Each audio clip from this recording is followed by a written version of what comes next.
The first thing we're going to start with is my tool belt and all the tools that I hold in it. This is Obvious Toolco's framing belt setup. I've been loving this setup. I've used it for a few months now, most of this year, and this has actually been the best tool belt I've ever used. To start with, we'll go through the dominant side. This is the side where I keep my hammer. And if you've been watching my videos, I have been using the Bosch hammer for about a year now. If you don't know what this hammer is, it is a titanium hammer, but it is also packed with features. You can actually use this hammer as a square. There's also a few more features, such as the socket bit in the bottom of the hammer, which is a perfect size for changing saw blades. All this is pretty cool to have, but I actually use none of those features at all. I tried using them a little bit when I first got the hammer, but I ignore all of them and I just use it as a nice lightweight titanium hammer. So that slides into the sheath here. Looking through these other pockets here, firstly you can see I've got my nail punch, I've got a pencil, marker and a pen. I don't use a pen as often. The pencil is obviously the dominant one. I use this all the time and I keep my knife right next to the pencil too because I'm always going through sharpening my pencils. Notice in this framing series I did make, there were a few comments and people were getting into me because my pencils are always quite small. They're not always quite small. My problem is I love having a sharp pencil. So during the day, there'll be so many times where I keep sharpening it. And obviously it's just gonna make the pencils smaller and smaller.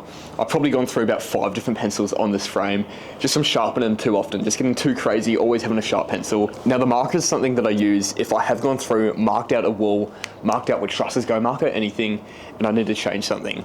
Instead of going over it with pencil and having it hard to read, that's when I'll go through the marker and just makes it a little bit clearer to distinguish what is right, what is wrong. This is actually in the wrong pouch. I'm gonna switch these around.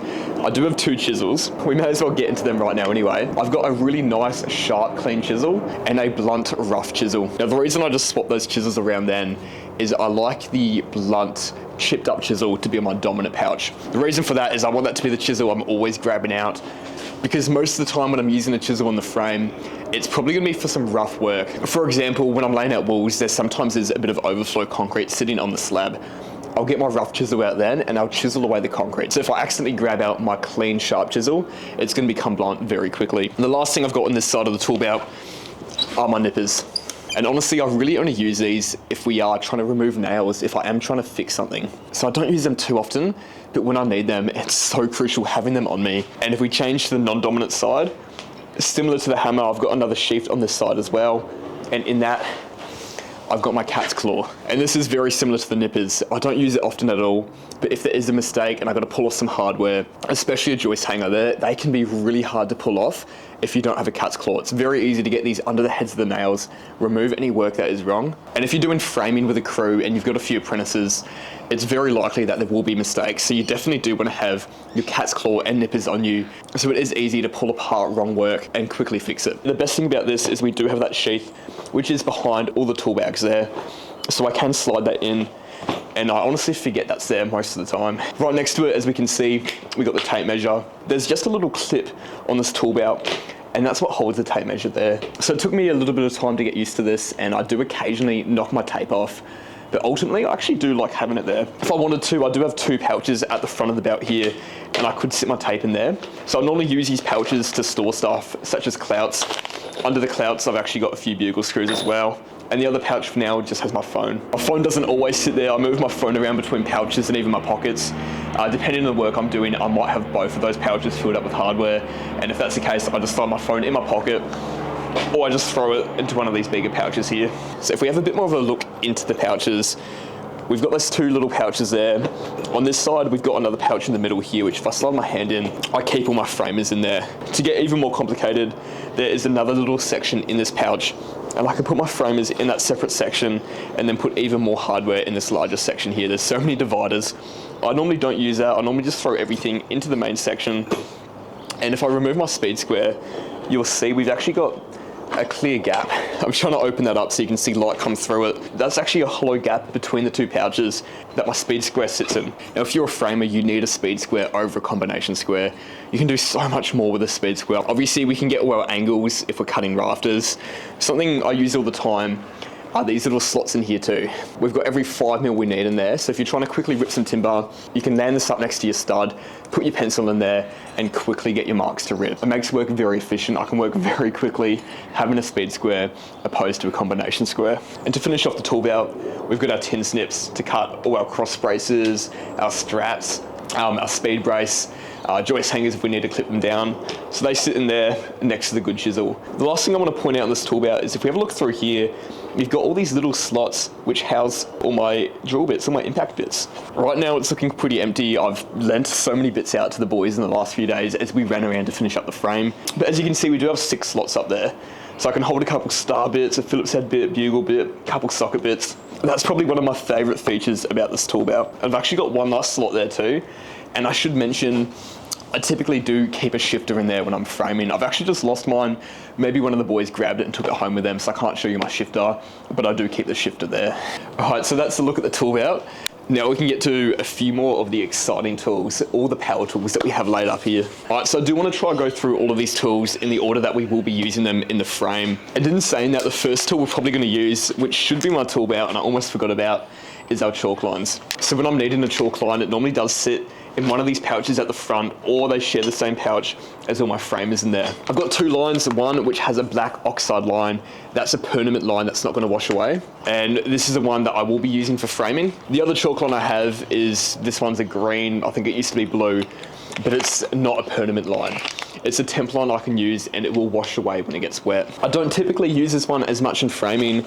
We did use it once or twice in this frame just to do a few temp datum lines. The reason that this is the first tool we use is when we rock up the start of frame, most of the time we're going to be framing on a concrete slab and we're going to go around and flick out where all of our walls go. Once all of our walls are flicked out, we're ready to start framing. The first power tool I'm going to grab out of the car is going to be the circular saw, and that is to go through and cut in all of our wall plates. While I was going through cutting in plates, one of the other boys was using my miter saw to cut all of our studs to size. The miter saw is definitely a tool you need if you're doing stick builds. If we have a look around this frame quickly, every single stud we see upstairs, downstairs, everywhere would have been cut with that miter saw. So obviously throughout this entire job, we're talking about hundreds of studs.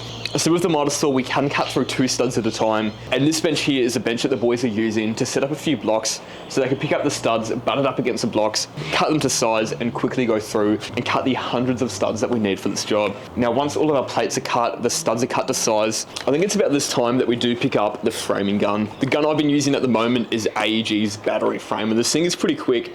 I have been using it to frame walls and I do think it's quick enough to frame walls. Obviously, if we had a pneumatic framing gun, I used to have one before it broke. Obviously, a pneumatic framing gun is probably ideal if you're doing stick builds. A pneumatic gun is one that uses the air hose and the compressor, and those things go pretty quick when you're framing walls. The battery framer is a bit slower, but if you were using a Paslode gas gun, they're way too slow for framing walls. So I have been using AEG's framing battery gun.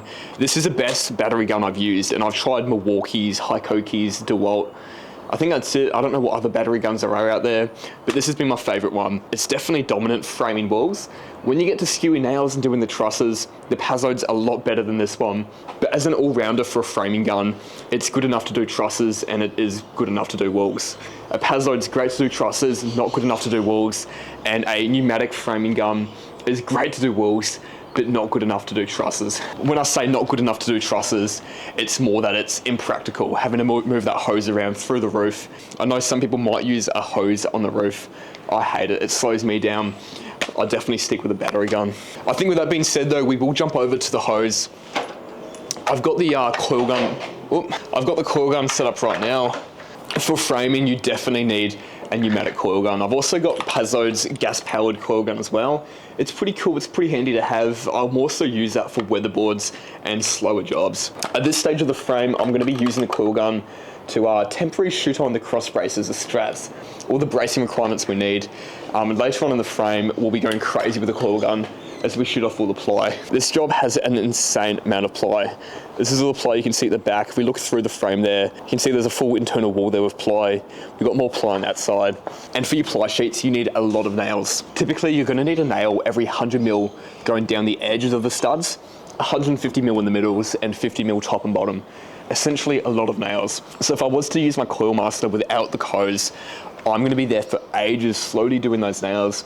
Secondly, I'm gonna be spending a fortune on gas. It's just not worth it. Those guns aren't quick enough to keep up with the compressor. So the compressor I do use is a Chicago air compressor. If you haven't used one of these, they are unreal with how quiet they are. Normally an air compressor on site is just non-stop a headache. It just keeps going. It does keep up quite well with one hose. If I was to put in 2 hoses for framing guns, we had 2 people going crazy on them, it may struggle to keep up them, but it works really well for me, especially when I'm just using the coil gun and normally using battery framers for everything else. This compressor is about a year old and it is falling apart. Purely to the fact that I haven't really looked after it too well. Now, I don't have a place in my car to store it, so it does go in the tray of my ute, meaning that it is outside and it gets rained upon. So we can see our valves here are pretty rusted over, but it's still surprisingly held up and it works very well for me. Actually, before we go through and shoot on our straps and our cross braces, there's something that I sometimes do on frames. We didn't do it on this one, but I do it for some builders that request it and pay a bit more for this finish, and that is to go through and plane back the studs before we put our straps on. Now realistically, hoop-on straps are only about 1 mil thick, so it's not going to do much in terms of packing out the wall before you put your plaster on, but there's some builders that I have worked for and they just want everything to be perfect, pristine, and they want everything to be seamless for the next trade. So when I work for those builders, we do go through and we plane back every single stud before we put our metal straps on and our crosses on. So in that regard, we will go through and use a planer. For this job, obviously we didn't use it for that stage, but we would go through later and use a planer for the subfloor. We'll get to it in a second. Even though it was pretty much perfect, there still sometimes are a few areas where one posi might be 1 mil higher than the other, and it's easy to go through the planer and just make sure everything is perfect. Anyway, back to the frame though. Say we've gone through, we've framed our walls together, we've got at the coil gun, all the strapping shot off it, it's time to stand up the walls. And the tool we're gonna get out to help us is this awesome thing. This is a Ramset gun. This thing is awesome. The way this gun works is you insert explosive charges through here, and when you fire it, it can shoot the nails into concrete. But when we sand our walls, I will go through, shoot all of the walls down to the concrete slab. For this job, it does call for a nail every 300 mil into the ground. And then where our ply bracing is and where our cross braces are, I'll get out my rotary hammer drill, and we can use this to put in our concrete screws, our proper heavy duty bolts to hold the frame down. So obviously we got the hammer drill for that, paired up with the impact wrench. We drill our hole, then we get our concrete screws and we screw it down. Now that's what we do to secure the frames to the concrete. Typically in the framing process, I would only go through with the Ramset gun and we'll keep building everything and come through later, and that's when someone will go through and do the bolts to the ground. Now pretty obvious, we do have the ladder here, which we will be using to walk up and shoot the plates into each other. With all our walls connected as well, we do have the stratagem level to go up against the walls and make sure everything's plumb. Now obviously this is the first time that we're going to be using the stratagem level, but there are that many different tasks and jobs where we will be using the level to check over almost everything that we do. Our trusses, our posies, everything, we're going to be checking with the level to make sure that either level, or in our case now with the walls, make sure they're plumb. Actually back here as well, next to the stratagem level, we've got another tool that helps check everything for level, and that's a laser, and we'll use this now to go through and check all of our walls and find the highest point of all of our walls. Now to quickly go through the process, and what we'll do is once we find the highest point of the wall, we'll go through and mark that point on all of our walls around the frame.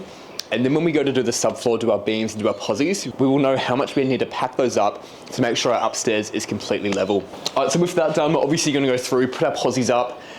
For our posies, there's a lot of joist hangers, which we will be using the coil gun to shoot them off. Another tool I got out, which I love, but we didn't use for this frame, is Paslode's PPN. This is a precision placement nailer, and you've got a singular tooth at the end of the gun. And what you can do is put that in the hole of your hangers where you need the clout to go, and it will precisely shoot one of these small nails in there. Something I've talked about a lot is the difference between coil guns, clouts, and even the PPN for all the hardware. That's something we've talked about heaps. I'm not going to go into that in this video. Some builders, some inspectors want it to be done this way. Some are happy with the coil gun. For this job, we did go through and do it with the coil gun. The coil gun is a lot quicker and a lot cheaper than using this gun as well. In terms of laying the flooring, we've got the sledgehammer. If you watch the video when we did do the flooring, that was a disaster. I did leave my sledgie at home, so I did run out and buy another one. Now I've got heaps of sledgehammers at home. So we use a sledgehammer to knock the flooring in place. Another thing I've got here is an additional battery saw, and I've got another blade too. This is to cut our James Hardy boards, our wet area flooring sheets. So I typically would be using another saw. I've got that blade there to put into my 40-volt Makita saw, which I have been using for that. And now this is another tool we use for a lot of our frames. This frame we didn't use it for, but this is a screw gun. I don't think it's actually called a screw gun. That's just what we call it though, but you can put a rack of screws in the end of it, and just walk up on the flooring, and you can just push down and it will screw your screw down into the flooring. So I'm just trying to go through and look at all the tools I forgot. We've got my new favorite tool. This is a palm nailer. It does pretty much the same thing as a PPN, and you can get a clout, put it into the hole of where you want it to go, and you push pressure on it, and it's got a little pin which just gradually hammers a nail in. My first time using this tool was on this job, and I love it. We're gonna be using a lot more of that. I pulled out my multi-tool. It's something that you won't see a lot on frames, but it is very handy to have if you're gonna do small, precise checkouts here and there. I do have the blower, obviously, to clean out the work area. Probably need to give this mortise saw a blow. It's getting pretty messy. We've got the drill and impact driver. We're gonna be using these two tools heaps for everything. Obviously, we've got the cross brace behind me. You're gonna use an impact driver to tighten that cross brace. I'm gonna be using my drill to drill all of the holes for our bolts and our beams. And when we are attaching our frame to the steel, I do have a couple clamps up here as well. And obviously we wanna clamp the timber to the steel, make sure it's in the right place so it can't move when we're attaching it. We've got the recip up here. 9 times out of 10, you know what the recep's for. It's normally cutting something that is wrong, trying to fix stuff. It happens, you need it for sure. And I've also got the battery grinder. It's in most combo kits. The main thing we use it for on this frame is just cutting back threads for our bolts. We had a few bolts we had to put in, and we had a few threads that stuck out to the external side of the frame. It's going to be in the way for the cladding. You could potentially leave it for the lockup boys, but we do like to go through and cut those back to make sure the next part of the job is seamless. Actually, the last thing I have is a smaller level, mainly for the parapets that we're doing up on the roof. You obviously don't want to be climbing around a roof holding a big 2-meter level, so having a small 600 level is crucial for those jobs. And honestly, I think we did just cover basically everything. I did just finish this frame today. The inspector has gone past and he's really happy with everything, which is always great to hear. So he's gone, the boys have gone home, and I've just gone out and tried to pull out as many tools as I can remember using for this frame. Now, I've got a pretty good feeling that there's a few tools that I may have forgotten. I'm continuously taking tools out of my car, bringing them inside at home. So I'm probably gonna get home and find a few tools that I forgot. Now, if you are a framer, I would love to know what other tools you guys use while framing. If there's anything I forgot, I'd love to know. But these are the tools that I use to build frames.